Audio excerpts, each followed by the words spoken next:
There's always that one person in your family who demonstrates what it takes to overcome the hardest parts of life. That person for me is my grandmother. Sophomore year of high school, I faced a time in my life that has only made me stronger.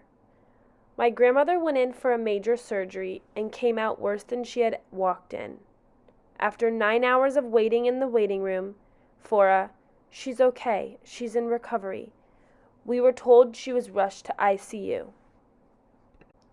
It comes to find out, the surgeon had made a mistake and severed both of her nephrostomy tubes.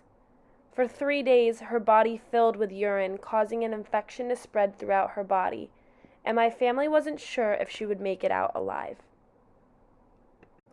My family had come together to try and figure out what our next step was going to be.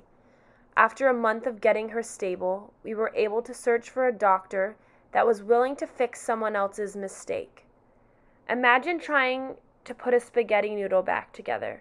We thought it was going to be impossible. For 3 months, my grandmother faced infections that caused her to be delusional and not herself. She was in and out of the emergency rooms and nursing homes, fighting to make it to her surgery for the reconstruction. Once we found a doctor in Miami who was willing to do her surgery, it was go time.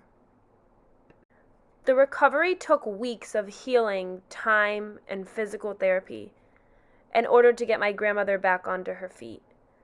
There were ups and downs, but for the most part, she was heading towards the right direction.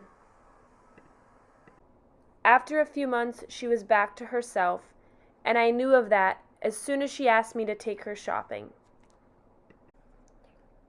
This experience was one of the first traumatic moments I've had throughout my life, and it definitely was a huge eye-opener.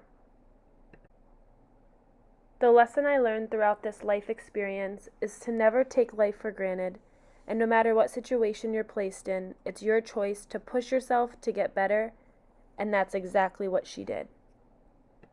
My family will forever look up to her as a strong woman who was determined to fight for her health and well-being, and because of that, she has showed us that anything is possible.